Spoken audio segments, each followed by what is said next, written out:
समुद्रातली मासेमारी बंद झाली तर त्याचा फटका कुणाला बसणार आहे? आमच्या मुलखाड्यातच नाही सांग, एवढी माणसं बसली ना, त्यांना पण पाहिजे. कायचा माझाच आहे तर मी बोललो नाही, सगळ्यांना पाहिजे. आम्ही विचारायला गेलो तेव्हा टाकला जागा नाही, आमचा बोलायचा अधिकार नाही कोणलाच नाही. ते आम्ही कष्ट करतो ते आमचीच आहे. पाण्याचं काम करतात, मच्छी विक्रीचं काम करतात. 200 रुपये मिळतात. मच्छी विकणार आणि मग माझे जे मालाचे काम आहे मी आपल्या असाच चालू आहे मला, जेणेकरून आपला लढा सक्सेसफुल झाला पाहिजे. प्रत्येकाला मोबदला ज्याचं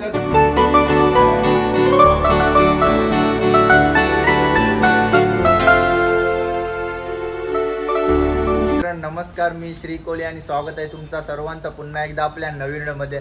तर मित्रांनो, आजची जी व्हिडिओ होणार आहे ती करंजा ते रेव स्कूल या विषयामार्फत व्हिडिओ होणार आहे. तर आता आपण प्रथम मंदिरात जाऊ, कारण की ही मीटिंग आहे ती देवळाच्या आतमध्ये आहे. तर या व्हिडिओमध्ये तुम्हाला काय काय आपले टॉपिक निघतात करंजा ते रेव स्कूल हे तुम्हाला पाहायला भेटतील. तर व्हिडिओ शेवटपर्यंत बघा. आणि जे कोणी आपल्या चॅनलवर नवीन असतील आणि अजूनपर्यंत चॅनल सबस्क्राईब नसा तर नक्की सबस्क्राईब करा. तुम्हाला या शेवटपर्यंत व्हिडिओ बघितली का समजेल आपल्याला काय काय विषय मांडतात ते तुम्हाला या व्हिडिओमध्ये बघायला भेटतील. तर चला आता सर्वप्रथम आपण जाऊ मंदिरामध्ये.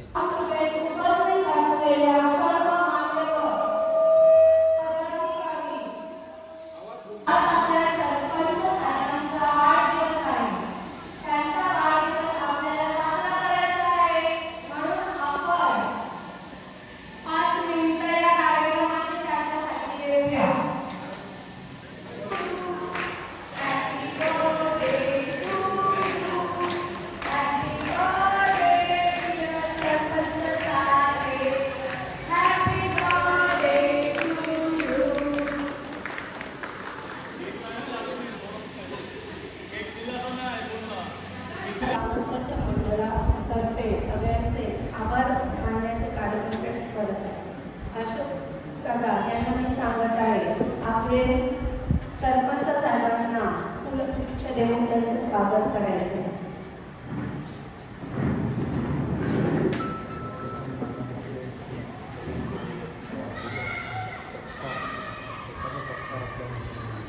करंजा गावातर्फे नावकडा ग्रामस्थांतर्फे करत आहे.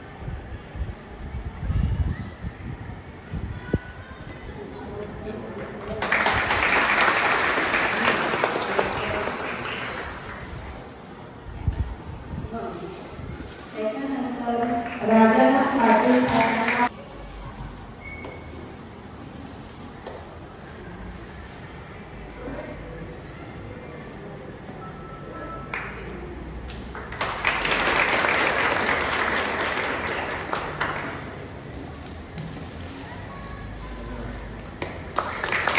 कल्पना कल्याण द्यायचे.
यांना विनंती करते की त्याने आपले विचार आपल्या समोर मांडावे. सर्वप्रथम मी जी आमची सभा आयोजित केली वेदांत संस्कृती यांची टीम खरं तर मी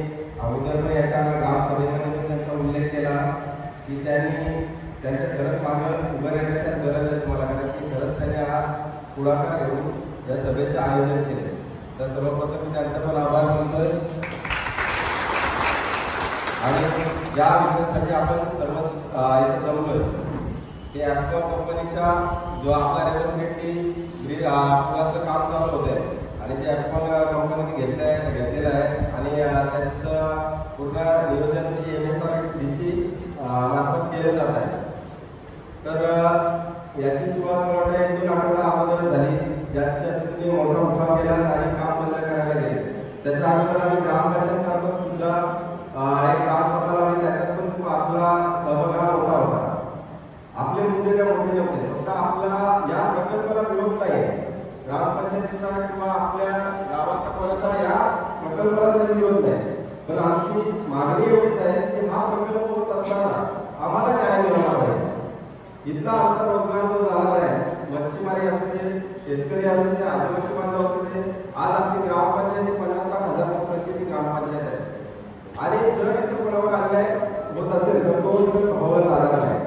इथं आमचा अधिकार आहे. गावापाडा गावचा मुस्लिम सुद्धा रोजगार करणारे आहात आणि याच्याबद्दल तुम्ही बोलायलाच तयार नाही आणि त्यांचे कामं चालू आहेत ॲपकॉम कंपनीचे, त्यांना आपण थांबवलं तरी त्यांची एवढी हिंमत होती की पुन्हा चालू करतात. तर ते आपण ग्रामसभेमध्ये मोठा ठराव घेऊन तो कलेक्टर साहेबांपर्यंत पोहोचवला, त्याची दाद घेऊन आज बऱ्यापैकी त्यांचं काम आपण बंद केले. कुठंतरी आज आपल्याला त्यांचा विचार करावाच लागेल की जर हे काम सुरू आहे त्याला करायचं झालं तर आपल्या या मागण्या त्यांना पूर्ण कराव्याच लागतील. आणि आपण स्पेसिफिक मागण्या त्यांच्या पुढे मांडल्या त्या म्हणजे आपल्या मच्छीमारी जे करतात बांधव त्यांना योग्य तो मोबदला मिळालाच पाहिजे. दुसरा, ज्या शेतकऱ्यांच्या आपल्या जमिनी या साठी संपादित केल्या जाणार आहेत त्यांना योग्य मोबदला मिळाला पाहिजे. हा जो प्रोजेक्ट चालू होणार आहे त्याच्यात जो रोजगार निर्मिती होईल कोणती आहे तर ती रोजगार निर्मिती ही ग्रामपंचायत जागेच्या ज्या अखत्यारीत आहेत, जेवढे नागरिक आहेत त्यांच्या मार्फतच केली जाईल. आणि नंतर जी त्यांची वाहने जी आहेत येणारे मोठे वगैरे त्यांना एक त्यांनी पर्यायी मार्ग द्यावा असे आपण 4-5 निवेदन आपण मोठे त्यांच्या समोर ठेवले आणि त्यांनी आपल्याला आश्वासित सुद्धा केलेले आहे की या 1-2 आठवड्यात सर्वेसाठी ती माणसं पाठवणार आहे. पण हा इम्पॅक्ट तुम्हाला समजला नाही का झाला? आज सकाळी ते या गोष्टीसाठी पण तयार होते की सर्वे करायचा की कोणाच्या जागा गेल्या, पण आज ते या गोष्टीसाठी तयार झाले की आपली मोठी ताकद आहे, जे एकत्र आपण लढतोय ना त्याची ताकद आहे. आज आपण एकत्र आलो म्हणून त्याला हा विचार करावा लागला, नाही तर आपल्याला कोणी दमा नसता. आज आपल्याला कोणत्याही प्रकारचे राजकारण करायचं नाही किंवा इथं आमच्यापैकी कोणी सदस्य याबाबत राजकारण कोणत्या बिंदूवर उतरलं नाही. फक्त आमची एकच इच्छा आहे की कोणी द्या पण आम्हाला न्याय मिळाला पाहिजे, आमच्या लोकांना न्याय मिळाला पाहिजे. जो आमचा हक्क आहे तो आम्हाला हक्क द्या. आम्ही तुमच्या इथे भीक मागत नाही. जो आमचा अधिकार आहे तो आम्हाला मिळालाच पाहिजे. आणि आपण परवा पण MSRDCचे अधिकारी आले होते, त्यांना पण ॲपकॉमवाल्यांना पण सांगितलं जोपर्यंत आमच्या या मागण्या पूर्ण होत नाही तोपर्यंत आम्ही कोणत्याही प्रकारचा त्याला काम चालू होऊ देणार नाही या विभागात. त्याच्यामुळे तुम्हाला आता ठरवायचं आहे, घाई करायची आहे काय विलंबाला व्हायचं आहे, तर लवकरात लवकर आपल्या मागण्या कशा पूर्ण होतील याच्यासाठी आम्ही ग्रामपंचायत म्हणून प्रयत्न करणार आहोत. परंतु आज वेदांसारखे आणि तुमच्यासारखे ज्यांनी पुढाकार घेतला त्यांचा पण याचा सहभाग आहे. त्यांचं खरंच मनपूर्वक आभार, म्हणजे लोकांसाठी खरंच लढतात. या गोष्टी तुमच्यापर्यंत त्यांनी पोहोचवल्या आणि आज इथं उपस्थित झालेले आहेत ते आपले राजाराम पाटील साहेब. यांचा आमचा परस्पर कधी संबंध आला होता, फोनवरून आमचा एक समाधान झालं होतं. यांची ओळख म्हणजे सिडको आणि जे संपादित आपल्या जागा केल्या तुम्हाला त्याची ओळख नसेल कारण की सिडको असताना ते या साईडला आली नाही, परंतु मुलीकडे तेलीपाडा पालीपर्यंत गेले तर बऱ्याचशा शेतकऱ्यांच्या जागा सिडकोने अधिग्रहित केल्या. परंतु जो आपला प्रमुख जो हे गावठाणाचा प्रश्न आहे तो अजून त्यांनी सोडवला नाही. तर गावठाणा संदर्भात अतिशय उत्तम काम करणारे एकमेव म्हणजे व्यक्तिमत्व म्हणजे राजाराम पाटील साहेब. त्यांनी आपण पालिकेचा एक प्रस्ताव वाढीव गावठाणासाठी बनवला, त्याचप्रमाणे प्रत्येक गावाचा आपण बनवायचा प्रयत्न चालू आहे आमचा, की जेणेकरून आज तुम्हाला वाटत असेल आमच्याकडे शेतकरी आहे म्हणजे आम्हाला याचा काही प्रॉब्लेम होणार नाही, परंतु जर जशी येणार तर तुमच्या साईडला पण शेतकरी येणार आणि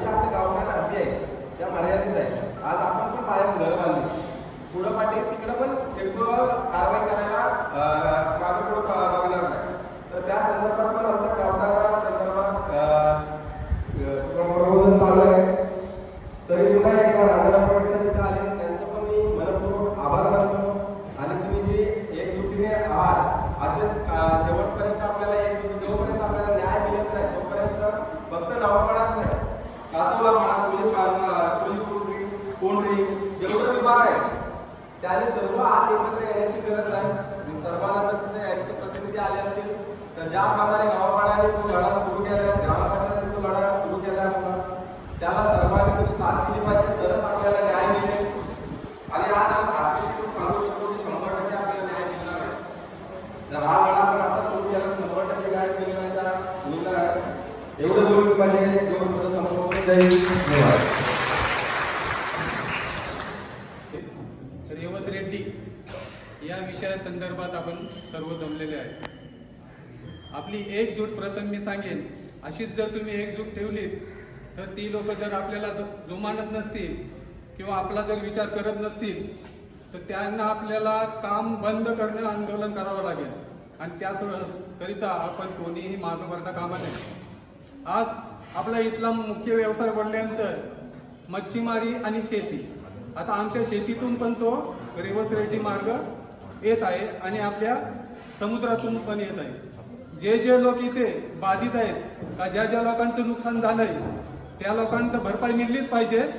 पण त्या आधारे जे कालवं, ज्याची कालवं आहेत किंवा जे कालवानं जातात, वावरीला जातात, पागाला जातात, जाल्यानं जातात किंवा पूर्वीचे त्यांची जालं वगैरे आहेत किंवा दार आहेत, त्या सर्व लोकांचा विचार करून आपल्याला त्या लोकांनी आपला नुकसान भरपाई किंवा मोबदला दिला पाहिजे. जर नाही दिला तर आपण कोणीही मागं न पडता याच्यापेक्षा दुप्पटपटीने किंवा सर्व गावांनी एक होऊन ते काम पण आंदोलन पूर्ण करायचं. त्यासाठी सर्वांची मला एकी पाहिजे. धन्यवाद दिल्यामुळे मला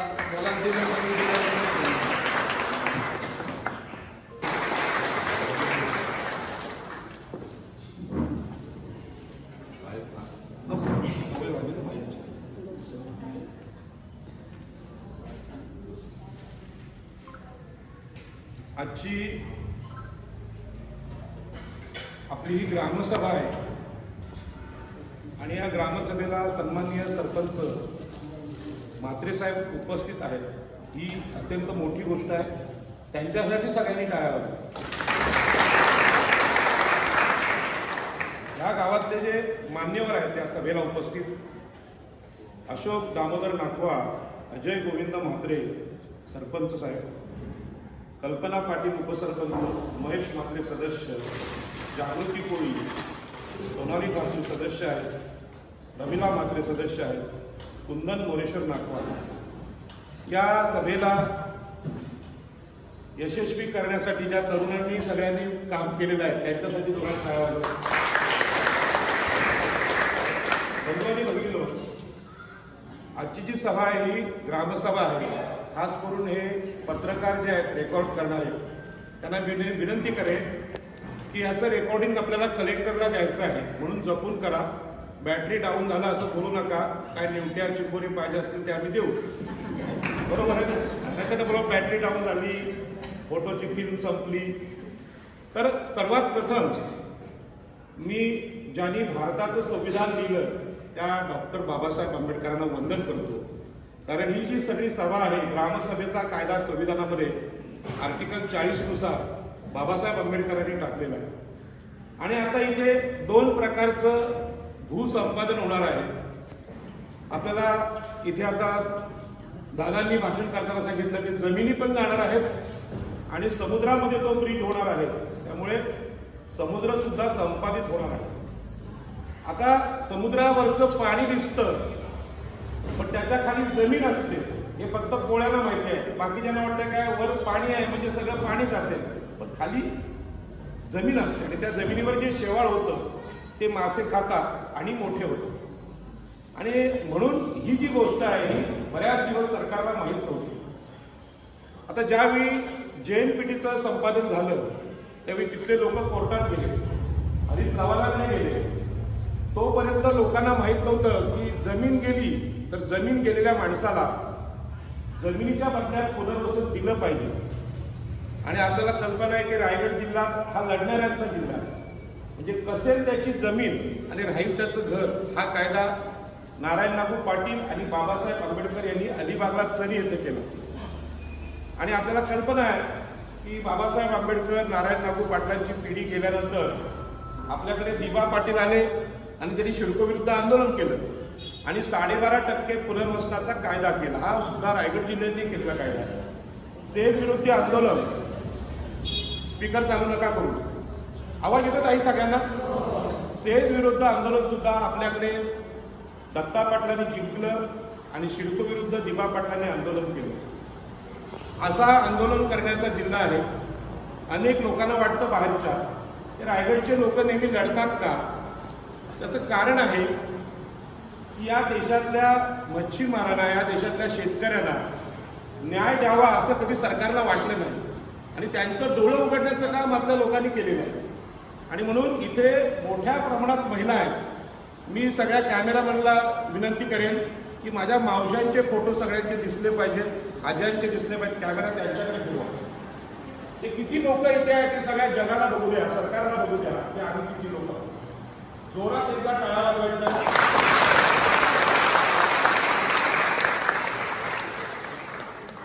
कारण ही जी आहे ती आपण गंमत जम्मत सभा घेतलेली नाही. आज आपल्या सरपंच साहेबांचा वाढदिवस इथे साजरा होतोय. ही खूप मोठी गोष्ट आहे. म्हणजे असा सन्मान कुठल्या सरपंचाला भेटला नसेल. आणि ग्रामसभा आज त्यांचा वाढदिवस साजरा करते. त्यांच्या हातून या मंदिराच्या सभेत मोठं काम होणार आहे आणि म्हणून हा योगायोग आलेला आहे. बंधू आणि भगिनींनो, खरं म्हणजे मी तुम्हाला कायदा समजावणार आहे, नेत्यांसारखं भाषण नाही करणार. त्याच्यामुळे माझं भाषण झाल्यानंतर तुम्ही मला शंका विचारायच्या तुमच्या असतील त्या. तुम्ही असं समजायचं हा कोणी मोठा नेता आहे, कोणी काय, असं नाही. तुमचा भाऊ आहे छोटा असं समजून प्रश्न विचारायचे, त्यांना आम्ही उत्तरं देऊ. कारण इथून गेल्यानंतर जेव्हा सरकारी सर्वे होईल त्यावेळी तुम्हाला उत्तर देता आलं. मगाशी मी सांगितलं की आपल्या संविधानामध्ये ग्रामसभेला संविधानाच्या आर्टिकल 40 नुसार फार महत्वाचं स्थान आहे.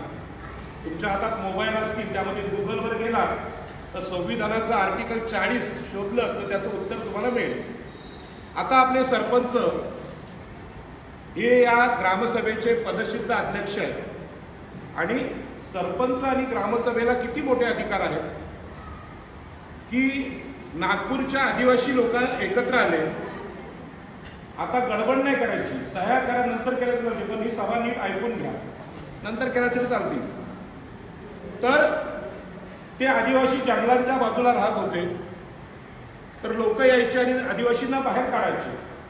तेव्हा त्या आदिवासींनी सांगितलं की जंगल आम्ही सांभाळलं, त्यांच्यावर आमची उपजीविका होते आणि म्हणून जंगलांवर आमचा अधिकार आहे. हे कोणी सांगितलं? तिथल्या आदिवासींनी सांगितलं. आणि ग्रामसभेत ठराव घेतला. तो ठराव लोकसभेला मान्य करावा लागला. म्हणजे ग्रामसभेला किती ताकद आहे. त्या आदिवासींनी घोषणा दिली की लोकसभा से ग्रामसभा बडी. काय घोषणा दिली? लोकसभेपेक्षा ग्रामसभा मोठी आहे. म्हणजेच मी तुलना नाही करत, पण कायदा सांगतो जे अधिकार आपल्या पंतप्रधानांना आहेत देशाचे, तेच आपल्या ग्रामसभेचे अधिकार त्याच्या समकक्ष सरपंच नाही. पण हे कोणी सांगत नाही. आणि म्हणून हा जो प्रकार इथे घडलेला आहे, हा जो ब्रिज होतोय, त्यांनी सरपंचांना न विचारून खरं म्हणजे गुन्हा केलेला आहे, चूक केलेली आहे. ग्रामसभेच्या ठरावाशिवाय कुठलंही काम सुरूच करता येत नाही. आणि म्हणून कायद्याची जी पुस्तकं आहेत, भूसंपादन कायदा 2013, आमची वकील ताई आहे. काय नाव ताई तुझं? उभी राहा, सगळ्यांना कळू दे. काय नाव? संस्कृती पाटील. काय? संस्कृती पाटील. संस्कृती पाटील ही ताई वकील आहे. आणखी तुम्ही वकील आहे का इथे? आहे वकील? आहे का इथे वकील? कोण आहे? नाही, ठीक आहे. या ताईसाठी जोरात टाळ्या वाजवा. खरं म्हणजे प्रत्येक महिलेनं वकिलीची परीक्षा देणं गरजेचं आहे, प्रत्येकीने. कारण काय, कायदा हा माहीत असला पाहिजे. आता पहिल्या त्याच्यामध्ये मी सांगतो की आपण आई एकविरेला मानतो, पण आपण आई एकविरेला मानतो म्हणजे फक्त एकविरेला जातो, नाचतो, काय पालखी वगैरे घेऊन जातो. पण एकविरा आई ही किती मोठी आहे, तर एकविरा आईला मानणारे लोक लग्नामध्ये हुंडा घेत नाही. आज तुम्ही पाहिलं असेल तिकडे वैष्णवी ताईला जाळलं, म्हणजे 51 तोळ सोनं दिलं, फॉर्च्युनर गाडी दिली, 7.5 किलो चांदी दिली, आणखी 2 कोटी मागितले तरी जाळलं. पण आमच्या कोळीवाड्यामध्ये हुंड्यासाठी कुठल्या बाईला कुठल्या बहिणीला जाळलं जातं का? नाही.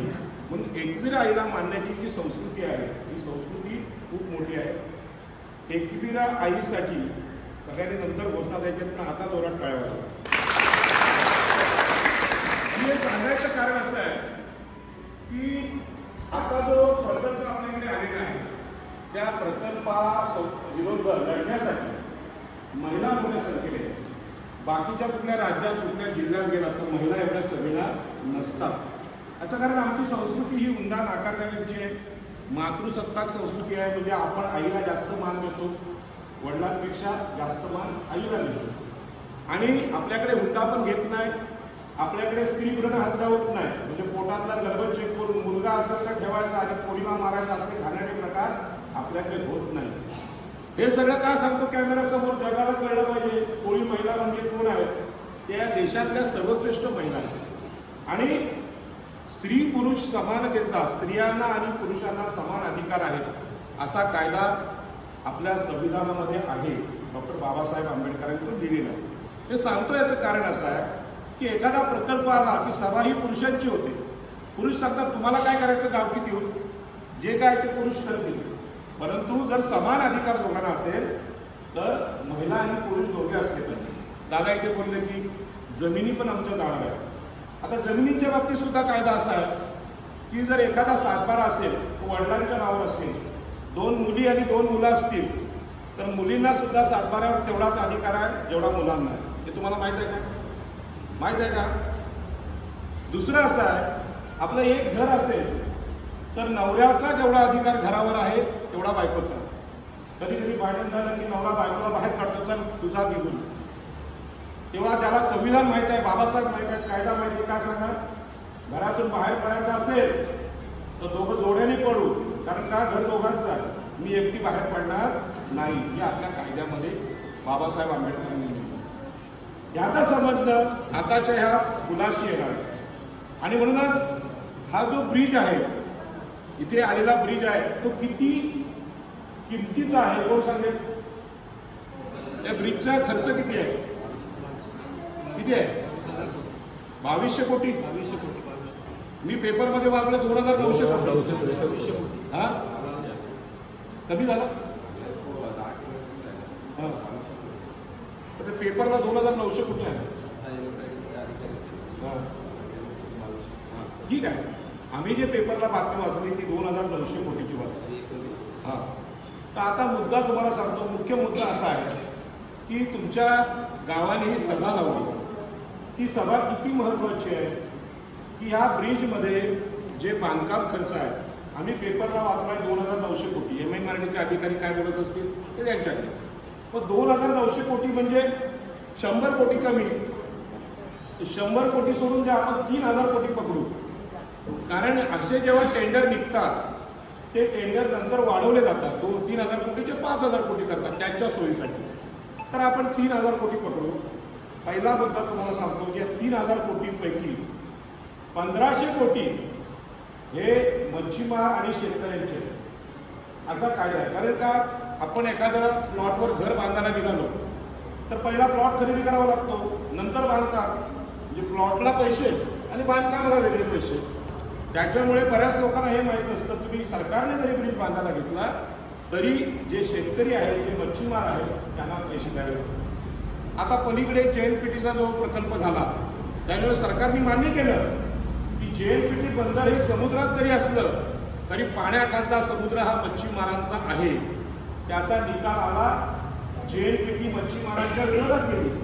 पण तेव्हा हा कायदा नव्हता. 2013 साली असा कायदा आला की समुद्रावर कुठलाही प्रकल्प होत असेल तर तिथे मच्छीमारी करणाऱ्या मच्छीमारांना पुनर्वसन, नुकसान भरपाई आणि पुनर्वसाहत म्हणजे पुन्हा त्यांची स्थापना करावी लागते असा कायदा आहे.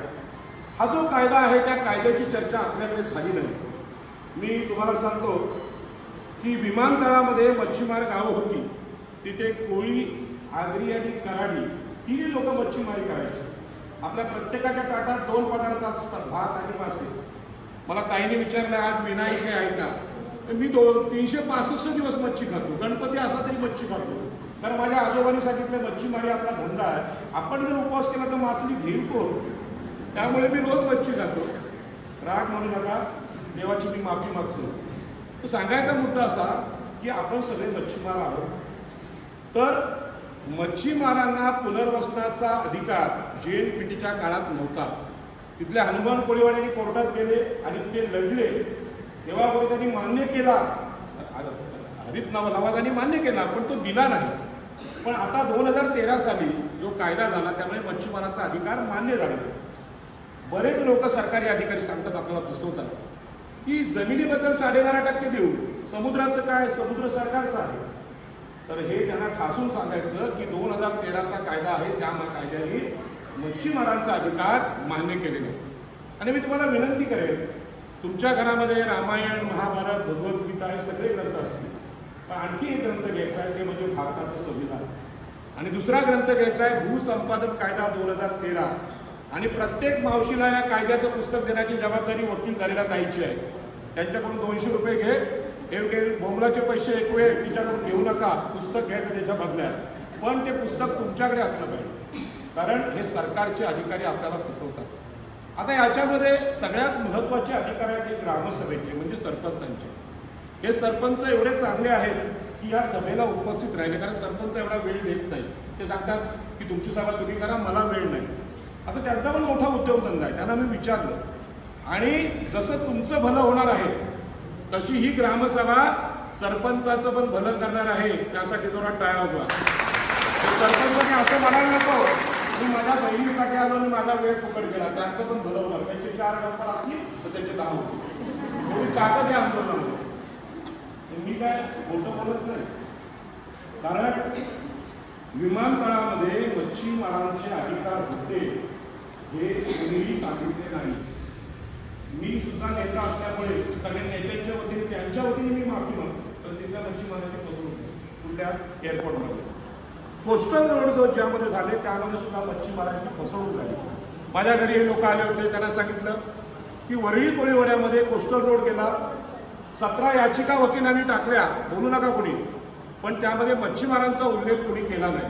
म्हणजे एका फसवणूक कसा करतो बघा माणूस, की आता मी नावं का मागितली या मान्यवरांची, या सभेला हे उपस्थित होते, यांचं रेकॉर्डला येणार आहे, कलेक्टरकडे जाणार.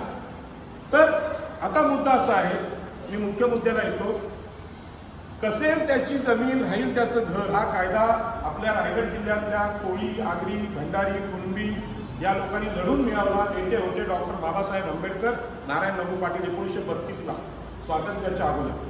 पण एक कायदा बाकी राहिला होता, कसेल त्याची जमीन तसा कसेल त्याचा समुद्र. समुद्र कोण कसतोय? कोळी बांधव, मच्छीमार बांधव कसतो. आणि हे समुद्र कसतं म्हणजे काय असतं हे जमिनीवर राहणाऱ्या नेत्यांना माहीत नाही. जे कधी समुद्रात उतरलेले नाही त्यांना ते माहीत नाही. आता पहिला मुद्दा मी इथे क्लिअर करतो की समुद्रामध्ये जे मच्छीमारी करतात ते बोटीनी करत असतील, ते पागाने करत असतील, पगोल्याने मासे पकडत असतील, गळाने मासे पकडत असतील, दादा बोलले तसे सगळे प्रकार माझ्यापेक्षा त्यांना माहिती आहे. त्यांना पुनर्वसन आहे, पण ह्या मावशा समुद्रात जात नाही. समुद्रातली आणलेली मासळी विकतात. मग समुद्रातली मासेमारी बंद झाली तर त्याचा फटका कुणाला बसणार आहे? मावशाला. म्हणजे विकायला मासेच नसतील तर त्यांचा पण व्यवसाय जाणार आहे. म्हणून पुनर्वसनाचा अधिकार मच्छीमार पुरुषांना जेवढा आहे त्यातला अर्धा अधिकार हा महिलांना आहे. यासाठी जोरात टाळ्या वाजवा. तुम्ही म्हणाला साहेब सभा लागली, तुम्ही महिला सगळ्या आल्या, सगळ्या त्या पुरुषांनाच भेटणार असेल तर आम्ही कशाला येते आलो? तर तसं नाही. यामध्ये मच्छीमार महिलांना जास्त पुनर्वसन. आता हे पुनर्वसन समजावण्यासाठी मी उदाहरण देतो. परवा आमच्याकडे ताई कुठली आली होती? ती ताई आली होती. त्या ताईला मी विचारलं सरासरी दिवसाला किती मच्छी विकून फायदा होतो? तिने सांगितलं कधी 1000 रुपये होतो, कधी 1500 रुपये. मी 1500 रुपये सोडून 1000 रुपये मान्य केले दिवसाला. दिवसाला जर 1000 रुपये पकडले तर महिन्याचे किती झाले? संकष्टी मध्ये नका, किती झाले?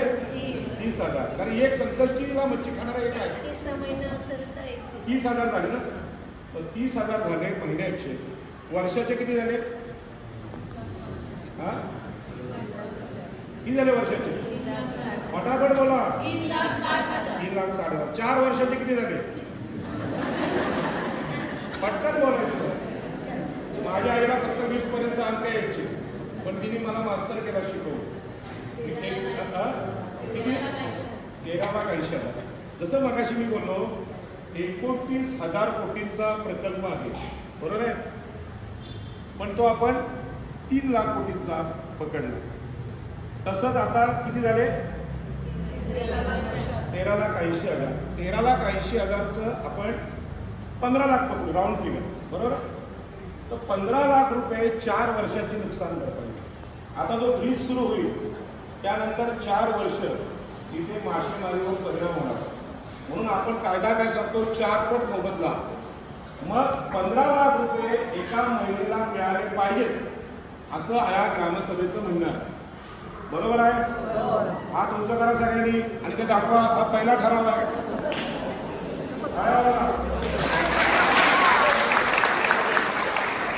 15 लाख रुपये भेटले पाहिजे, हा आपला पहिला ठराव आहे एका महिलेला. आता महिला किती आहे त्याचा हिशोब करा आणि 3,000 कोटी मधले नवापण्यामध्ये किती येतील त्याचा हिशोब करून ठेवा. आता हे बोललो मी गंमत नाही, कायद्याने बोललो. आणि ही जबाबदारी कोणाची आहे? ताईची आहे. की ही ताई जर दिवसाला 1000 रुपयाची मच्छी विकते, त्याचे पुरावे लागतात. म्हणजे मच्छी विकण्याची पावती लागते, खरेदी कुठून केली, विकली कुठे, कोर्टाला सिद्ध करावं लागतं. आपण खोटं हवे बोलत नाही. आणि हे पैसे मागण्यासाठी कुठल्याही नेत्याकडे जायचं नाही. आपल्यात सगळ्यात मोठे नेते आहेत आपले सरपंच साहेब. यांचा ठराव जर असेल तर तुम्हाला कोणाकडे जायची गरज नाही, कारण ग्रामसभेचा हा अधिकार आहे. आता हे झालं नुकसान भरपाईचं. तुम्ही या पुलामुळे बाधित होता. शब्द काय? बाधित होणं. बाधा पोचणं तुम्हाला माहिती आहे ना, अर्थ कळतो ना. एखाद्याने चुकीचं अन्न खाल्लं की विषबाधा होते, ते तुम्हाला माहित आहे. कुचलेली मासळी खाली काय काय होतं, तुम्हाला उलट्या होतं, तसंच बाधा होणं. तो जो प्रकल्प बाधित आहे त्याला सरकार एक दाखला देतं. तो दाखला आपल्याकडे जसं असेल, समजा या ताईकडे हा दाखला असेल आणि हिला 2 मुलं असतील, तर त्या 2 मुलांना सरकारी नोकरी लागू शकते. कारण आता का ती नोकरीला लागू शकत नाही, पण त्यांना नोकरी लागू शकते. ही नोकरी शुल्कमध्ये लागू शकते, JNPT मध्ये लागू शकते, ONGC मध्ये लागू शकते. हा नोकऱ्यांचा अधिकार सुद्धा 2013च्या कायद्यामध्ये आहे. आता तुम्हाला गंमत सांगतो, जे MMRD आहे किंवा सरकार आहे ते काय करतं की तुम्ही 2013चा कायदा मागू नका, 22.5% मागा. 22% मध्ये सगळ्यांची फसवणूक झालेली आहे. म्हणून आपण काय बोलायचं, आम्हाला 2013चाच कायदा पाहिजे. हे जे सरकारी दाखले आहेत ते अत्यंत महत्वाचे आहेत. आता मच्छीमारी कमी कमी होत चालले. एक मुलगा बोटीवर गेला तर एक मुलगाला सरकारी नोकरी लागली पाहिजे. इथे महानगरपालिका होईल, पनवेल आणि उरण किंवा नवी मुंबई, इथे आपल्याला त्या नोकऱ्या मिळू शकतात. आता ही गोष्ट तुम्हाला माहिती पाहिजे. आणखी एक याच्यामध्ये आहे की पुनर्वसन. आता हा ब्रिज झाल्यानंतर आपल्याला कल्पना, इथं मोठं मार्केट झालेलं आहे ऑलरेडी. कुठलं इथं मार्केटचं नाव काय? करंजा. पण त्यामध्ये किरकोळ मासे विकतात ज्या महिला, त्यांना आणखी मोठं मार्केट मिळू शकतं कायद्याने. सरपंचांना माहीत असलं पाहिजे, कारण हे मार्केट या चांजे ग्रामपंचायतमध्येच होईल. ते मार्केट सुद्धा तुम्हाला मिळू शकतं. प्रत्येक महिलेला बसायला जागा तिथे मिळू शकते नवीन कायद्याने. हे झालं महिलांचं. आता महिलांना तुमचा अधिकार कळला, पण यामध्ये पुरावे द्यायला लागतील. तुम्ही मच्छी विकता त्याचा पुरावा, फोटो, कुठे मच्छी विकता, कसं विकता, असंच कोणी फुकट काही देत नाही. आणि ती मावशी 80 वर्षाची असली तरी तिला सुद्धा ते 15 लाख आहेत. आता करत नसते, पण पूर्वी तिने आयुष्य दिले त्यासाठी, तिला सुद्धा हे आहे. पण हे सगळं अचानक येणार नाही, त्यासाठी संघर्ष करावा लागेल. ही आजची ग्रामसभा आहे ना, अशा कमीत कमी 10 ग्रामसभा घ्याव्या लागतील. तेव्हा ते आपली ताकद बघतील, तेव्हा ते म्हणतील की नाही सरपंच साहेब हा ब्रिज करण्यापूर्वी आम्हाला कायद्याने जावं लागेल. आता कायदा काय आहे की ही ग्रामसभा आजची झाली की आपलं पत्र जाईल, सरपंचांचं पत्र जाईल कलेक्टरला. कायदा असा आहे की ब्रिज बांधण्याच्या अगोदर इथल्या मच्छीमारांवर काय परिणाम होईल याचा सर्वे जिल्हाधिकाऱ्याने करायचा असतो. त्याला म्हणतात सोशल इम्पॅक्ट सर्वे. तो जर सर्वे केला नाही तर ब्रिज बांधता येणार नाही. आता जर तुम्ही विरोध करायला गेलात तर पोलीस तुम्हाला अरेस्ट करू शकतात, कारण तुमचा विरोध कायद्याने नसेल. पण कायद्याने विरोध कसा करायचा? पहिला कलेक्टरला पत्र द्यायचं, तहसीलदारांना द्यायचं आणि पोलिसांना द्यायचं. मी या तरुणांचं अभिनंदन करेन. यांनी आजची सभा अत्यंत कायदेशीर घेतली. पोलीस स्टेशनला पत्र दिलंय, तहसीलदारांना पत्र दिले, मगच ही सभा लागले. यासाठी तरुणांसाठी टाळ्या वाजवा. कारण कायदा हातात घ्यायचा नाही. मी जिथून आलो मी अलिबागचा आहे. मी आग्राव कोळीवाडा जिथे आहे तिथे बाजूला चिंचोटी गाव आहे. तिथल्या कोळ्यांनी कोळसा प्रकल्पाविरुद्ध जेव्हा आंदोलन केलं तेव्हा प्रचंड मारहाण पोलिसांनी केली होती आपल्या लोकांवर. त्यानंतर मी एक आंदोलन केलं त्या वेल्सपन कंपनी विरुद्ध. लोकनेते दत्ता पाटील होते, न्यायमूर्ती कोळसे पाटील होते आणि मी होतो. आणि ते आंदोलन कायद्याने केलं आणि तो कोळसा प्रकल्प रद्द केला. म्हणजे आपल्या लोकांना जे मारलं होतं ना त्याचा बदला म्हणू नका तुम्ही, पण त्याला उत्तर दिलं आम्ही की कायदा आम्हाला पण येतो. तसं आता हे तरुण चालले, हे कायद्याने चालले. यांच्याबरोबर तुम्ही असाल, सरपंचांबरोबर असाल तर कोणालाही पोलीस मारू शकणार नाही, कारण का आपण कायद्याने चाललोय. ब्रिजवाले बेकायदेशीर चालले. आता पुढला मुद्दा आहे की महिलांचं पुनर्वसन. मी सांगितलं मी 1000 रुपये दिवसाला कमवते त्या ताईचं उदाहरण दिलं. ताई तुझं नाव काय? स्वामिनी. पूर्ण नाव काय? स्वामिनी उमेश या अन्याय करणाऱ्या सरकारला अशा प्रकारची आग लावायची हिंमत आमच्यामध्ये असली पाहिजे. आम्ही अन्याय सहन करणार नाही असं आडनाव मला वाटतं लोखंडाला पण आहे, चौलला पण आहे. तर पुनर्वसन मी महिलांचं पहिलं सांगितलं, कारण मी आई एकविरेला मानतो आणि माझ्या आईला सुद्धा सगळ्यात जास्त मानतो. आता मी पुरुषांचं जे पुनर्वसन ते सांगणार. आता जो चिंबोऱ्यावाला आहे म्हणजे पगोलेवाला, जो दिवसाला जर 2000च्या चिंबोऱ्या पकडत असेल तर त्याला नुकसान भरपाई किती भेटली पाहिजे? 15 लाखाच्या दुप्पट. किती झाले? 30 लाख. पण ते मिळवण्यासाठी सरपंच साहेबांसोबत रोज आंदोलनाला आलं पाहिजे. तुम्ही घरी बसा आणि सरपंचांना फोन करा, साहेब माझे 30 लाख पाठवा, हे काय तसं भेटणार नाही. आणि आता समजा एखादा बोटवाला आहे, त्याच्या बोटीला 10,000चा नफा दिवसाला होत असेल तर त्याला किती पैसे भेटले पाहिजेत? 10 पट. ताईच्या पैकी झाले 15 लाखाचे 10 पट किती? ताई पटकन आलं पाहिजे, एवढा वेळ नाही लागला पाहिजे. अहो अदानी आणि अंबानीपेक्षा उद्योगपती, पहिल्या उद्योगपती आमच्या महिला आहेत, कोळी महिला. मुंबईची अर्थव्यवस्था इकॉनॉमी कोणाकडे? कोळी महिलांकडे आहे. अदानीला कळत नव्हतं, अंबानीला कळत नव्हतं, तेव्हा आमच्या महिलांना अक्कल होती पैसे विकायची. म्हणून सोन्याची कौलं घराघरी गाडी दिली ना कुणीतरी. सोन्याची कौलं कोळ्यांच्या घरात होती ना, आता असतील प्लास्टिकची, ती सोडून या पूर्वी सोन्याचीच होती. सांगायचा मुद्दा असा आहे की या पद्धतीने पुनर्वसन मिळू शकतं. मग ज्याची बोट आहे त्याला 1.5 कोटी मिळू शकतात. तुम्हाला आश्चर्य सांगतो, कोस्टल रोड जेव्हा गेला किंवा अटल बिहारी वाजपेयी ब्रिज गेला तेव्हा बोट 80 लाखाची आणि नुकसान भरपाई 80,000. अरे 80,000 कलर पण मारून होत नाही बोटीला. मग लोकांनी मान्य का केलं? तर आम्ही मेंदू घात ठेवले होते, अक्कल नव्हती आम्हाला. आणि म्हणून सांगायचं, बोट जर 1 कोटीची असेल तर नुकसान झालं तर 1.5 कोटी भेटले पाहिजे. कारण त्यातलं मशीन, इंजिन, डिझेल, कर्मचारी यांना काय देणार? पण आपल्या लोकांनी सरकारी अधिकाऱ्यांना प्रतिप्रश्न केला नाही. ही शिकलेली मुलं आहेत ना, ही प्रश्न विचारतात. आणि म्हणून ते गाणं तुम्हाला माहित आहे, कोळी आपल्या महिलेचं, फाटकी नोट मला घ्यावायची नाही आणि धंद्याचं पोट मला पाहिजे. तर फाटकी नोट आतापर्यंत कोळ्याला दिली सरकारने, पण आता आम्ही फाटकी नोट घेणार नाही.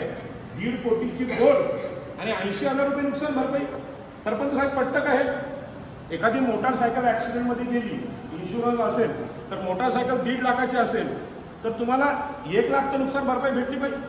पण 1.5 कोटीच्या बोटीला 80,000 नुकसान भरपाई मान्य कशी केली लोकांनी?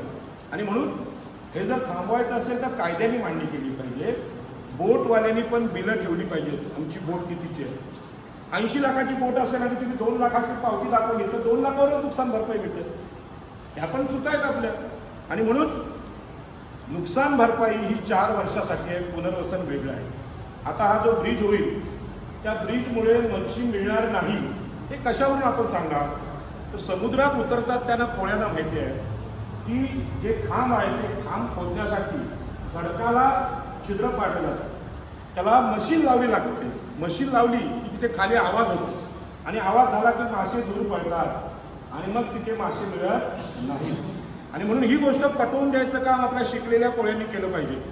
त्याची GPS मॅप बनवली पाहिजे की इथे आमची मच्छीमारी चालते. काही लोकांचे खांब असतात, तिथे डोली लावलेले असतात, त्यांना सुद्धा हे पुरावे करून दिले पाहिजे. आता हे जे पुनर्वसन झालं त्या पुनर्वसनामध्ये तुम्हाला हिशोब कळला, दिवसाला 1000 रुपये तर नुकसान भरपाई 15 लाख, दिवसाला 10,000 रुपये तर नुकसान भरपाई 1.5 कोटी. पण हे सिद्ध करणं कायद्याही आपली जबाबदारी आहे, नुसता अर्ज विनंत्या करून मिळणार नाही. आता प्रश्न असा आहे की हा जो ब्रिज होतोय, सेतू होतोय, तो ब्रिज बांधणारे लोक, आता परवा तुम्ही गोष्ट सांगितली, कुठल्या तरी माणसाने आपल्या एका महिलेला फोन केले, ताईला एक फोन केले, चुकीचे फोन केले, मग तर पोलीस केस केली. आता ते ब्रिज बांधायला UP बिहारचे लोक आलेत, मग आमच्या मुलांनी काय करायचं आहे? हा मोठा प्रश्न आहे. ब्रिज जर आमच्या अंगात होतोय त्याचं काम सुद्धा आम्ही करू शकतो. तुम्हाला मी अभिमानाने सांगेन की लोकनेते दिबा पाटलांनी इथे आंदोलन केलं. त्या आंदोलनामध्ये आत्ताचे जे सगळ्यात मोठे उद्योगपती आहेत आपल्याकडचे, 2 नावं आहेत, एक जय म्हात्रे आणि रामशेठ ठाकूर. आज ते मोठे झाले, त्यांची पण जमीन काय फार 100 एकर 200 एकर नव्हते, 2 एकर 3 एकरचे मालक होते, पण त्यांनी उद्योग केला. पण ते दिबा पाटलांच्या आंदोलनामुळे मोठे झाले. मी अभिमानाने सांगेन आजच्या आंदोलनात आमचे सरपंच साहेब आहेत, त्यांचा पण व्यवसाय आहे JCPचा, डंपरचा. असे जे लोक तरुण असतील ज्यांना हा व्यवसाय करायचा माहिती आहे, मग सिमेंट असेल, स्टील असेल, कन्स्ट्रक्शन असेल, त्यांच्यासाठी पण कायदा आहे. हा जर 3000 कोटींचा प्रोजेक्ट असेल तर त्यातले अर्धे पैसे किती सरपंच आहेत? 1500 कोटी की 1500 1500 कोटींचा धंदा हा इथल्या तरुणांना कायद्याने भेटला पाहिजे. कशाने? कायद्याने. इथल्याच लोकांना भेटला पाहिजे असा कायदा आहे. पण कायद्याने भेटला पाहिजे, कायदा सांगावा लागेल. कायदा आपण कोणाला सांगायचा आहे? कलेक्टरला. डायरेक्टली जर MMRDचे अधिकारी येत असतील तर ते तुमचं ऐकणार नाही. तुम्हाला 1500 कोटी बोलतील आणि 1500 रुपये देतील. ते होऊ नये म्हणून तुम्ही लेखी पत्रावर केला पाहिजे. ही सभा झाल्यानंतर आपल्याला ही पत्र लिहायची आहेत. म्हणजे 50% विकास कामामध्ये वाटा आपला आहे. त्यामध्ये त्या ब्रिजवर एखाद्याला काम करायचं असेल तर आपण काम करू शकतो कायद्याने. लेबर सुद्धा म्हणजे कामगार सुद्धा इथूनच घ्यावे लागतील, बाहेरून आणून चालणार नाही. मी जाहीरपणे कॅमेऱ्यासमोर सांगतो, त्याच्या विरोधात कोण बोलत असेल, सरकारचं काय असेल तर आपण म्हणणं ऐकून घेऊ, पण आपल्याला हा कायदा आहे. याच पद्धतीने मी तुम्हाला सांगेन की महिलांना नवीन बाजार भेटला पाहिजे. तसंच जर इथे ब्रिज झाल्यानंतर गाळ भरत असेल किंवा बोटी लागत नसतील असं तुमच्या लक्षात आलं तर नवीन जेट्टी तुम्हाला बांधून मिळू शकते ह्याच खर्चातून. नवीन जेट्टी मिळवण्याचा अधिकार 2013च्या कायद्यात आहे. आणि जर मच्छीमारी इथे होत नसेल, तुम्हाला 5 नॉटिकलच्या पलीकडे मच्छीमारी जाऊ लागत असेल तर नवीन बोटी देण्याचा सुद्धा कायदा याच्यामध्ये आहे. त्या आधुनिक बोटी, त्यासाठी कर्ज काढायची गरज नाही, सरकारने त्या दिल्या पाहिजेत. पण हे सगळं करण्यासाठी आंदोलन उभं करावं लागेल. कायदा न्यायालयात आहे, पण जागृती नसेल तर हे तुम्हाला हे अधिकार मिळणार नाही. लोकनेते दिबा पाटलांवर खूप लोक असा आरोप करतात की दिबा पाटील साहेबांनी वकील असताना फक्त कोर्टात का नाही लढले, रस्त्यावरचं आंदोलन का केलं? तर दिबा पाटलांनी रस्त्यावरचं आंदोलन केल्यामुळे ज्या मावशींनी दिबा पाटलांचा चेहरा पण पाहिला नव्हता तिला पण 12.5% भेटले. आता अनेक मावशा ह्या गावात असतील, त्या घरात बसल्या असतील TV बघत किंवा पूजा करत असतील, पण या सभेमुळे त्यांना पण अधिकार मिळणार आहेत. ही गोष्ट त्यांना जाऊन तुम्ही सांगा. आज तुम्ही आला नाहीत पण इथे या, कारण हा न्याय जमिनीवरच होणार आहे, तो कायद्याने होणार आहे. याच पद्धतीने नवीन बाजार, नवीन बोटी, नवीन जेटी हे आपल्याला मिळणार. आता ही सभा या ब्रिजसाठी असली तरी ब्रिजचा फायदा ज्या लोकांना होणार. आता अटल बिहारी वाजपेयी ब्रिज झाला, त्या ब्रिजवरून तुमच्यापैकी किती लोक गेलीत? किती महिला मुंबईला गेल्यात ब्रिजवरून? हात उंच करा, उंच करा. बघा, फार कमी महिला, जास्त नाही गेल्या. पण त्या ब्रिजवरून पुण्याचे लोक जातात, सातारचे जातात, सांगलीचे जातात, सगळ्यात जास्त ते लोक जातात. त्यांचा फायदा त्यांना होतो, आपल्याला कमी होतो. आम्ही मागणी पण केली होती, तरी 22,000 कोटींचा प्रकल्प झाला. जर ते लोक आपल्यासारखे लढले असते तर 11,000 कोटींचा फायदा आमचा झाला असता, पण तिथे आमचे लोक लढले नाही. पण तुम्हाला हे सांगायचं आहे, आपल्याकडे विमानतळ होतोय, किती लोक विमानात बसणार आहेत? फार कमी लोक बसणार आहेत. आपली फायदा दुसऱ्याला होतो.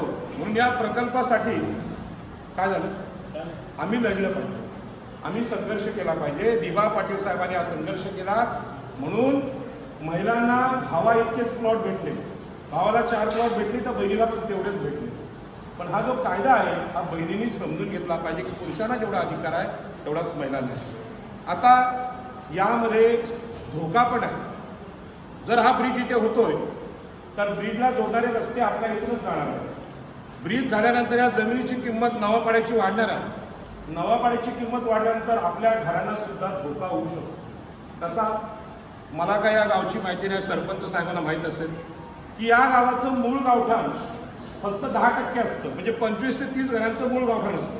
आता घरं झाली 200, 25 घरं 225 घरं असतील तर 200 घरं आज शिल्पोच्या दृष्टीने अनधिकृत आहेत. आणि म्हणून ते प्रत्येक घर मोजलं पाहिजे. त्या घराचा नकाशा कलेक्टरला सादर करून सरपंचांचा ठराव घेऊन त्या गावठाणाला जर मान्यता घेतली तर शिडकोपासून आम्ही घरं वाचवू शकतो, अन्यथा आमची घरं तुटू शकतात. ही गोष्ट मला दुःखाची आहे. तुम्ही टाळ्या वाजवल्या ठीक आहे, पण दुःखाची गोष्ट आहे. ती वाचवण्यासाठी सुद्धा आपल्याला गावठाणाचा ठराव सरपंच साहेबच करून देतील. दिल्लीतला माणूस, विधानसभेतला माणूस देणार नाही. हे सरपंचाचं काम आहे, सरपंचाला हे अधिकार आहे. आणि सरपंचांचा ठराव सरकारकडे जाईल तेव्हा तुम्हाला ते द्यावं लागतं. पण यासाठी येत्या काळात तुम्हाला किमान 10 ग्रामसभा घ्यावे लागतील. आता इथे मंदिरात काही एसी नाही, सगळ्यांना गरम होतंय, मला पण गरम होतं. काय करतात? मच्छी विक्रीचं काम करतात. मच्छी विकणाऱ्या महिलांना सुद्धा पुनर्वसन आहे. ताईंनी सांगितलं 11 दिला, तुम्ही 200 रुपयाला दिला तर हा, मग ते त्या हिशोबाने तुम्हाला भेटतं.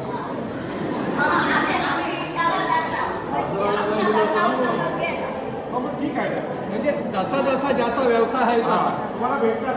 बोला, आणखी बोलू शकता, भेटायला पाहिजे. ताई तुम्ही बोला, तुमच्या मत. तुमची छोटे डोळकरी धरला तर आमची त्याच्यातली जी आम्ही जाळी लावतो ती जागा त्यांनी बाधित केलेली आहे. तर आम्हाला 7-8 महिने झाले, 7-8 महिने झाले तर व्यवसाय काहीच नाही आहे. आमचा त्याच्यावरच पोट चालते, पोट पण त्याच्यावरच. आम्हाला सांगण्यात येते की तुम्हाला त्याची भरपाई मिळेल, पण कधी मिळेल, काय मिळेल ते काय नाही. आमच्या मुलांचं शिक्षण पण आहे, मुलं मोठी आहेत, मुलांचं शिक्षण त्याच्यावरच अवलंबून आहे. आम्ही आता थोडीफार तरतूद करतो, मुलांना शिक्षणासाठी पैसे जमा करतो आणि बाकीचं सगळं म्हणजे समजा आता त्या आमची पूर्णपणे मच्छीचा व्यवसाय बंदच झालेला आहे. आणि माझे मिस्टर आता दुसऱ्यांच्या कामावरती जातात, समजा 1000 रुपये दिवस, 800 रुपये दिवस त्याच्यावर मजुरी करतात. त्याच्यावर आमचं पोट पाणी होते, मुलांचं शिक्षण होते. याच्यावर पण लक्ष द्यावं ही माझी नम्र विनंती आहे. काही गोष्टी बोलली की नाही असं तुम्ही बोललं पाहिजे. आणि आज कसं आहे, 3 कॅमेरे चालू आहेत, याच्यात ते रेकॉर्ड होतं. येणाऱ्या पोलिसांना, येणाऱ्या कलेक्टरला हे आपल्याला दाखवता येतं, कारण सगळेजण असतील ते वाजत ते असतील असं सांगू शकत नाही. आता ताईने जे सांगितलं ते ताईने आमचा विरोध नाही, आमचा विरोध नाही आहे, पण आमचा विरोध बेकायदेशीर कामाला. आमच्याच गावात प्रकल्प होऊन आम्हाला न विचारता करत असाल तर विरोध असणार. आम्हाला विचारलं पाहिजे. हा आम्हाला दिलेला संविधानाने ते अधिकार आहे. आम्ही काय सरकारच्या विरोधात नाही, विकासाच्या विरोधात नाही, पण आम्हाला हे अधिकार भेटले पाहिजे. दिबा पाटलांनी सगळ्यांसाठी जसं आंदोलन केलं तसं हे आंदोलन सगळ्यांसाठी असलं पाहिजे. या मंदिर ज्यांनी बांधलं त्यांना मी धन्यवाद देईन. ही उंच असल्यामुळे कमी गरम होते आणि बसायला खूप चांगली जागा आहे. पण ह्याच्या दुप्पट माणसं आली तर काय करायचं याचा विचार करून ठेवा. आणि असं आंदोलन केलं तर आपल्यावर पोलिसांची कारवाई होत नाही. रस्त्यावर जर मोर्चा काढला तर आपल्याला अरेस्ट होते. म्हणजे ही आंदोलन अशी करायची, कायद्याने करायची. आता मी हे जे सगळं सांगितलं हे कायद्याचं पुस्तक वाचून सांगितलं, कायद्यात आहे ते सांगितलं. आता मी असं म्हणणार नाही मी सांगितलं ते 100% बरोबर आहे, काही चुकीचं पण असू शकतं, काही लोकांना पटत पण नाही. मग खरं काय हे समजण्यासाठी तुम्ही प्रश्न विचारले पाहिजे आणि त्या प्रश्नांची उत्तरं मी द्यायला तयार आहे. पण आणखी एक 20 मिनिटं तुम्ही थांबा आणि तुमचे प्रश्न असतील ते विचारा. लाजायचं काही कारण नाही. मी ते केगावलाच राहतो, जवळ राहतो. जे लाजतील ते घरी येऊन पण विचारू शकतात. ताई आली होती. पण तुमची शंका या सभेमध्ये विचारा. मान्यवरांनी विचारलं तरी चालतील, तुम्ही विचारू शकता. सगळ्यांना धन्यवाद. एकदा घोषणा द्यायची आहे माझ्या भाषण संपवायच्या अगोदर. सगळ्यांना बोलायचं. जमीनवाले पण यामध्ये आहेत ना, बोला. जमीन आमच्या हक्काची, जमीन आमच्या हक्काची, समुद्र आमच्या हक्काचा, समुद्र आमच्या हक्काचा, नाही कुणाच्या बापाचा. कोण म्हणतो देणार नाही, कोण म्हणतो देणार नाही, कोण म्हणतो देणार नाही. आई एकमेचा, आई एकमेचा. डॉक्टर बाबासाहेब आंबेडकरांचा, नारायण नागू पाटलांचा, लोकनेते दिबाळ पाटलांचा, नवापाडा ग्रामस्थांचा, नवापाडा महिलांचा, नवापाड्यातल्या तरुणांचा. आता तुम्ही प्रश्न. सर्व ग्रामस्थांचा मी आभार मानते, कारण मला बोलायची संधी यांच्यामुळेच घेतलेली आहे. माझे मिस्टर वाढलेला 5 वर्ष झालेले आहेत. आमचे पाण्याचे टँकर आहेत, पण माझ्या मुलाचं पण शिक्षण नाही झालेलं. तो असा म्हणजे प्रत्येक वेळेसमध्ये काय 8-9 हजार रुपये नोकरी करते, कारण त्याला करायचं आहे. आणि मग माझे जे पाण्याचे टँकर आहेत, मी आज लेडीज असून मी आपल्या सगळ्यांना माहिती आहे की इथं आपल्या जे धक्का लागलेला आहे तिथं पुरुष किती आणि महिला किती असतात ते. तर माझी फक्त एकच अपेक्षा आहे, ज्या भरण्याचं साधन माझ्या मिस्टरांनी ठेवलेलं आहे. तर मी आता ते लेडीज असून मी त्या बोटीमध्ये 20 फुटाचा पाईप मी आत बोटीत जाऊन असं बरंच 2.5 वर्ष काम केलेलं आहे. लेडीजचं काम नाही, पण माझ्या पोटाच्यासाठी मला करायला लागलेलं आहे. तर माझी आता जेटी बांधते ही. आता माझं 3 महिने टँकर बंद आहे. मला आता 3-4 महिने झाले, मला काहीच हे नाही.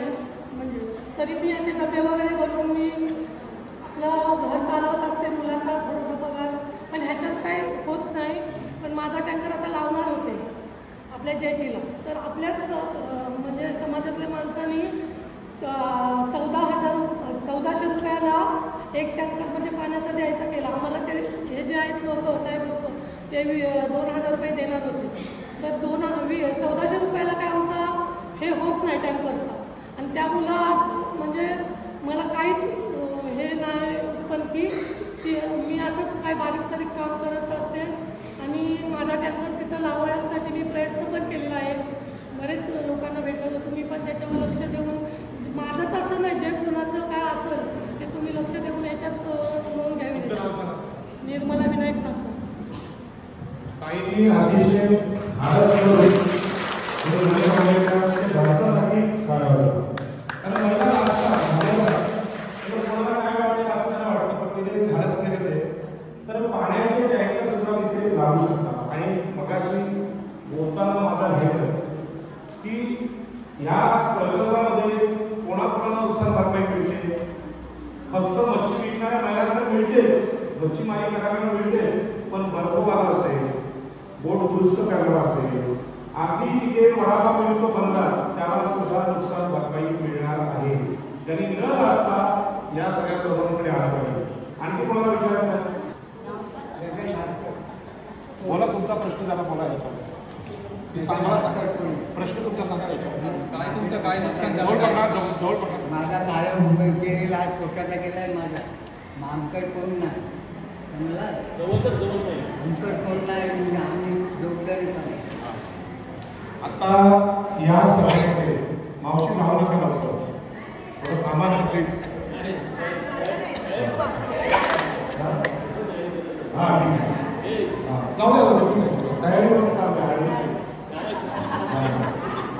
तर दादानी जो प्रश्न सांगितला तो प्रश्न इतका महत्वाचा आहे. मी चेंबूरमध्ये गेलो होतो माहुलीवर, राजन माहुलकर तिथे नेते आहेत. त्यांनी मला सांगितलं की समुद्रामध्ये पूर्वी आपली कालवं होती. कालवं म्हणजे ती खातोती नाही, समुद्रामध्ये दगडाचे बांध घातलेले होते, तिथे मच्छी मिळायची. टाटा कंपनी त्यावेळी त्यांची कालवं उडवली, तेव्हा त्यांना कायदा माहीत नव्हता. पण कायदा असा आहे की जसं समुद्र जमिनीवरचं शेत असतं शेतकऱ्याचं, तसं समुद्राचं शेत ही कालवं असतात. त्या कालवाचा फोटो जर ओटीच्या वेळी भेटला आपल्याला दादा तुम्हाला तो भेटला तर त्याचं सुद्धा पुनर्वसन कायद्याने होऊ शकतं. आणि कायद्याची मांडणी करण्याचं काम या ताईच आहे. ताई खूप हुशार आहे, वकील मुलगी आहे ना, खूप हुशार आहे. तर ती जर कालव्याची मांडणी केली तर कालव्याला सुद्धा पुनर्वसन मिळू शकतं. आणि तो ब्रिज जर तिथून बरोबर चालला असेल मग 100% जी जमीन आहे ती मोजून घ्यायची. या जमिनीवर आपला अधिकार आहे आणि आपण ही केस एवढी मांडतो, नुकसान भरपाई तर भेटली पाहिजे, पण याच्या बदल्यात जमिनीच्या बदल्यात जमीन सुद्धा मिळवण्याचा प्रयत्न करू आपण. विकसित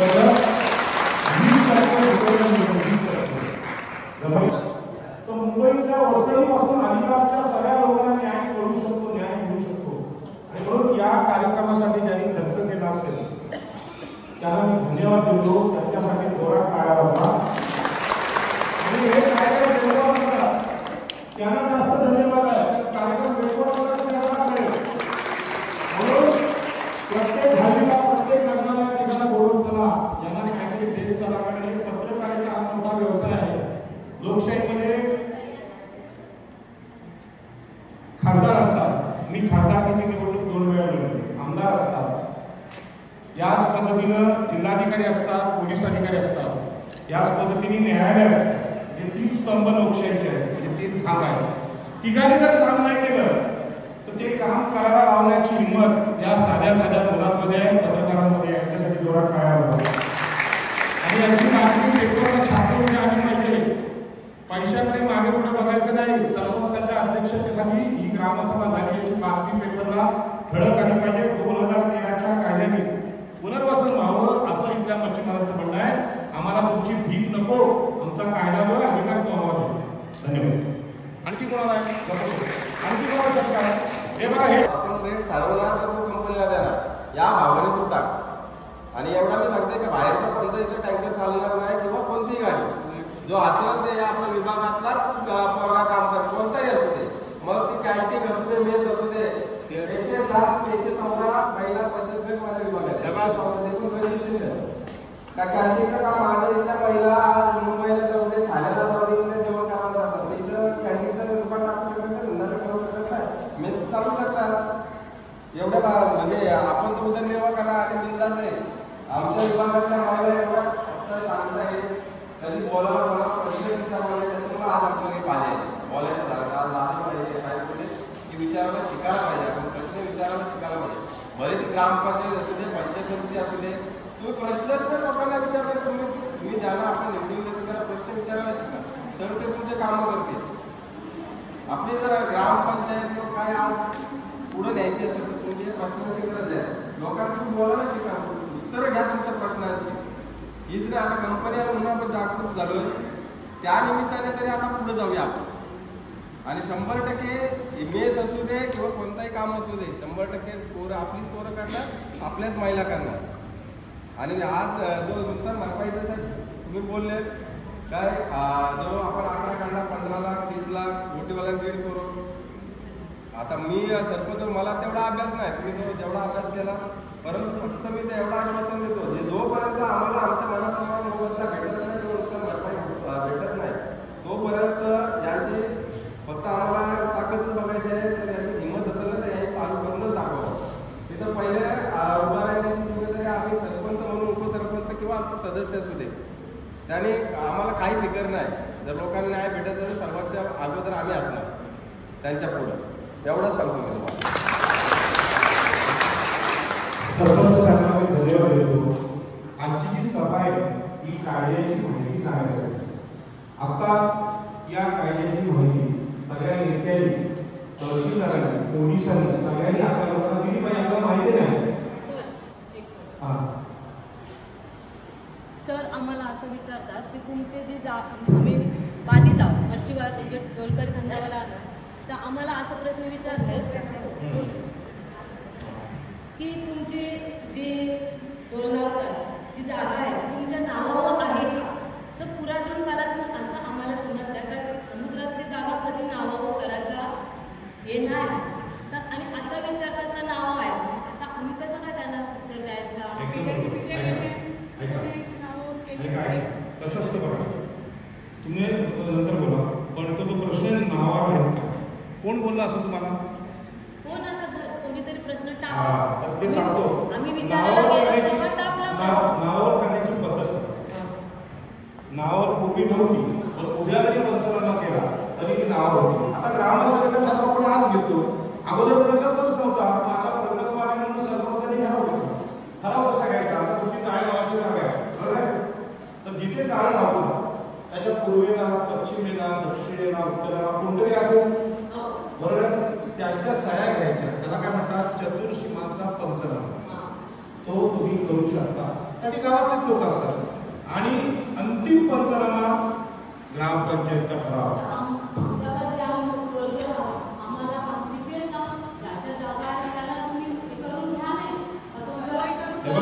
एक सांगतो, हा कायदेशीर संघर्ष आहे.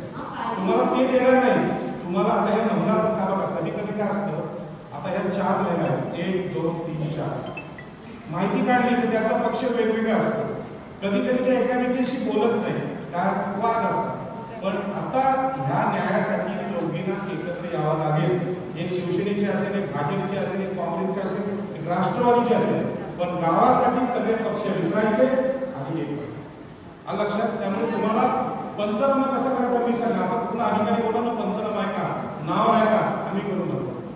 आता जर कायद्याने गेलात ना, गावातली 90% घरं शिडकोच्या दृष्टीने अनधिकृत आहेत, पण अधिकृत कशी करायची हा कायदा आपल्याला माहिती. आणि म्हणून मी ही सभा फक्त पुलासाठी घेतली, पण आपण गावठाणासाठी वेगळी सभा घेऊ आणि ते पण करू, काही शंका नाही.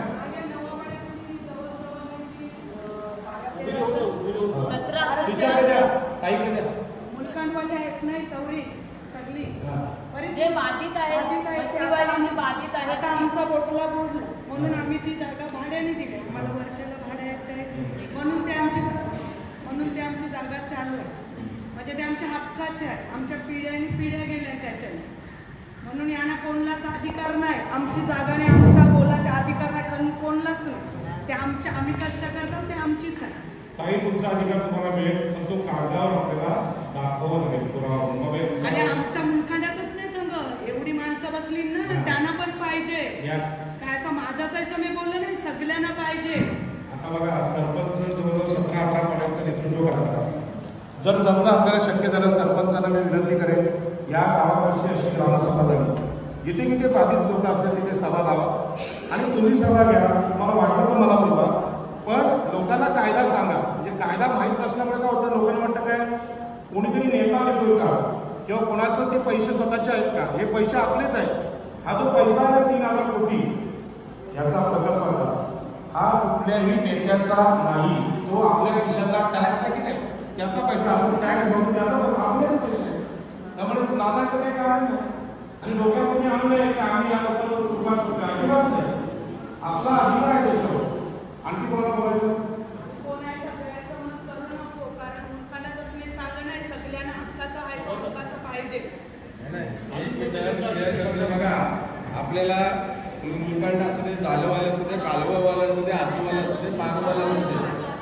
बघा, मला मी ॲज अ सरपंच म्हणून ग्रामपंचायत सांजेचा प्रत्येक हा इथला व्यक्ती हा याच्यापासून बाधित होणार आहे. जसं आपण मागे एक विषय म्हणला, जेव्हा तिकडून नंबर येईल एखादा भरलेला, तेव्हा तो विचारणार नाही प्रकल्प बाधित असते. एखाद्या ठोकात असेल तर विचारणार नाही. म्हणून बघा, ज्याला त्याला ज्याच्या त्याच्याप्रमाणे न्याय मोबदला हा मिळवण्यासाठी ग्रामपंचायत कटिबद्ध आहे. या नावापाडा असू दे, कासवला असू दे, कोणतरी. याच्या अगोदर पण मी सांगितलं किंवा करंजा पाडा असू दे, मुलीकडा असू दे, माझा प्रत्येक व्यक्ती त्याच्या इथं बाधित होणार आहे. जसा हा समुद्रातून दादा बोल समुद्रातून चाललाय, तसा तो जमिनीवरून पण चाललाय. म्हणून हा प्रत्येक त्याच्यात नंतर आपल्या आदिवासी बांधव आहे, जसे त्यांनी जो डोंगर राखला आहे त्याचं संरक्षण केलं आहे, त्यांना पण आपल्या बाजूला सरता येणार. हा प्रत्येक घटक मी समोरून सर्वांना सांगतोय, याच्यात सर्वांनी मनातून काढा का या चालवाल्यांना करतात किंवा आसूवाल्यांना, मागवाल्यांना नाही. हा प्रत्येक व्यक्तीसाठी आणि प्रत्येक घरासाठी वाटतोय. माझा प्रयत्न एवढा राहील की माझ्या ग्रामपंचायत चांजेमध्ये प्रत्येक घराला कॉम्पन्सेशन मिळालं, प्रत्येक घराला. याचा मला आणखी कोणाला काही शंका विचारा फक्त असणार इथे जोपर्यंत इथल्या स्थानिकाला स्थान मिळत नाही तोपर्यंत बाहेरच्या लोकांना अजिबात पाय ठेवू द्यायचा नाही. पण आपली तयारी पाहिजे तशी का बाबा मी हे काम करणार आहे. बरोबर आहे. तुम्ही कोणाला पत्र करा की आमच्याकडे एवढे पात्र लोक आहेत, म्हणजे मशीनवाले, डंपरवाले, काय करणारे, त्याचं पत्र द्या. बोला बोला, काय शंका बोला. पश्चिमांना काहीतरी द्यावं लागेल. आजची ग्रामसभा झाली, याच्या बाबतीत उद्या सगळ्या पेपरला आली पाहिजेत आणि त्यांना सांगितलं पाहिजे की 2013च्या कायद्याने आम्हाला जोपर्यंत नुकसान भरपाई होण्यानुसार सरकारी प्रमाणपत्र म्हणजे प्रकल्पग्रस्तांचे मिळत नाही, 50% विकास कामात वाटा भेटत नाही, तोपर्यंत हा प्रोजेक्ट आम्ही होऊ देणार नाही. अशा प्रकारची बातमी पेपरला छापून आली पाहिजे. फक्त तुम्हाला मी एवढीच विनंती करेन, हे जे पेपरवाले असतात, आता हे युट्यूबवाले आहेत, त्यांना पण पोट आहे. म्हणजे त्यांना काय नाही काहीतरी द्यावं. हे आता आपल्या गावात नाही, मोठे पत्रकार असतात, त्यांना काय नाही काहीतरी मानधन द्यावं लागतं. अगदी काहीच नाही दिलं तर त्यांना प्रेमाने बोला की निवडी आणि भाकऱ्या खायला तरी या, तेवढा तरी आम्ही प्रेमाने देतो. पण फुकट जगात काहीच भेटत नाही. काय नाही हे शाही आणल्या, हे आणले, त्याला पैसे लागतात. त्याच्यामुळे थोडा तुम्ही पैसे खर्च केला तर हे आंदोलन तुमचं यशस्वी होईल. बाकी जबाबदारी सरपंचांची आहे. त्यांना जे सरपंच पद ह्या काळात भेटलंय ही अत्यंत महत्वाची घटना आहे. आणखी कोणाला बोलायचं? आपला लढा असाच चालू ठेवा जेणेकरून आपला लढा सक्सेसफुल झाला पाहिजे. प्रत्येकाला मोबदला, ज्याचं नुकसान झालंय त्याला नुकसान मिळालं पाहिजे. एवढं बोलते कार्यकर्ते आहेत ते राजेंद्र पाटील साहेब उपस्थित राहिले आणि ज्या प्रकारे आपल्याला 2013चा काय कायदा आहे, त्याच्यातल्या काय घटना आहे त्या आपल्याला सविस्तर समजावून सांगितल्या. आणि साहेब तुम्हाला सांगू इच्छितो की जो भाग घ्यायचा आहे महिलांनी प्रत्येक महिन्याने सभा आयोजित केली. यातून मोठी गोष्ट आहे तरी पण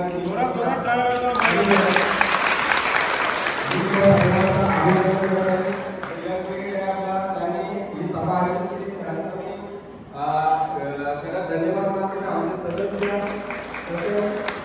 जो तुम्ही सरपंच म्हणून जो मान सन्मान प्रेम जो मला आश्वासन दिला आणि साहेब बोलले भाग्यात असतं काही साजरा करण्याप्रमाणे तुम्ही साजरा केला त्याबद्दलही मी तुमचं खरं धन्यवाद करतो.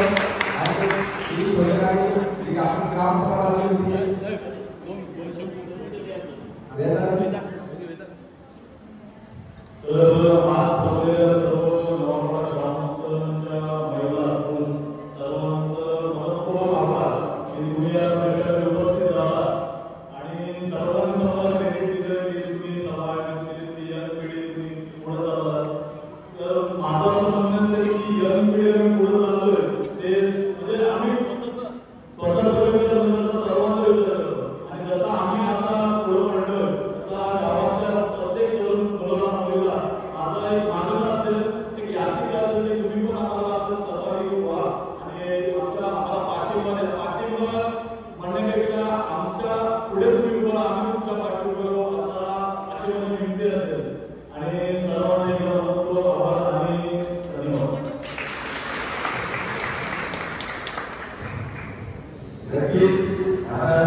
जरी बोलून गेले